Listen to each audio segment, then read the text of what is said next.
Maromaro ny tsara ho fantatra mahakasika indrindra ny vaovao tapatapany isany hoentina amintsika ao anatin'izany ary ny zava-mitranga eo anivon'ny orinasa Air Madagasikara.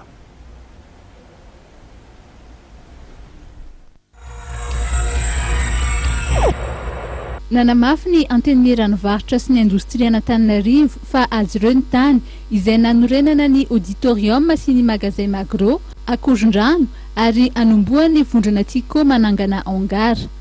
Antony mahatonga azy ireo anala ny groupe Tico amin'izany toerana izany. Misy ny ampahantany izay any Tico ary mbola mitoy ny asa fanarenana.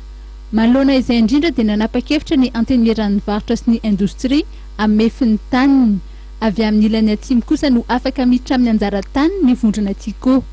Ireo tany anteny ranovarotra sy ny indostria rehetra dia anaovana appel à projet na anaovana antso ireo izay manana tetikasa izay atao ao anatin'ny mangarahara tanteraka rehefa vita ny fifidianana ary voafidy ny birao vaovao. Tsy ho afaka misitraka ny zony noho ny fandehanany isotro ronono kanefa mbola tsy tavaverina amin'ny asany i Augustin Rakotomanga iray amin'ireo mpitarika ny sindikany Air Madagasikara. Mbola teo ampiandrasana ny valin'ny fitakiana mikasika ny fampiarana ny didim-pitsarana ny amin'ny tokony iverenan'izy ireo mandray ny asany eo anivon'ny orinasa mpitaterana anabakabaka malagasy izy ireo. Nanambary Radrabalala fa manome hatramin'ny alarobia ny mpitantana ny Air Madagasikara mba hamerenana azy ireo amin'ny asany. Raha tsy izany dia ampiatra avy hatrany izany didim-pitsarana izany izy ireo ka andray ny asany avy hatrany.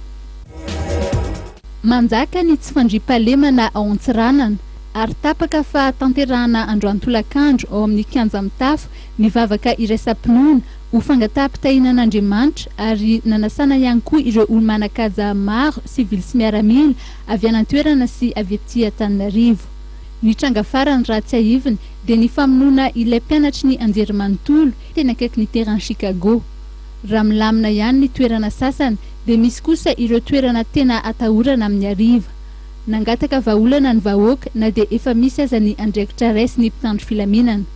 Tonga ny atoerana ankehitriny ny solombavam-bahoaka voafidy ao Antsiranana voalohany Ramatoa Elianta Joseline Maxime rehefa avy nampita ireo fangatahan'ny vahoaka ireo tany amin'ny fanjakana Foibe nandritra ny fotoam-pivoriana ara-potoana voalohany ireo solombavam-bahoaka tamin'ny taona 2014.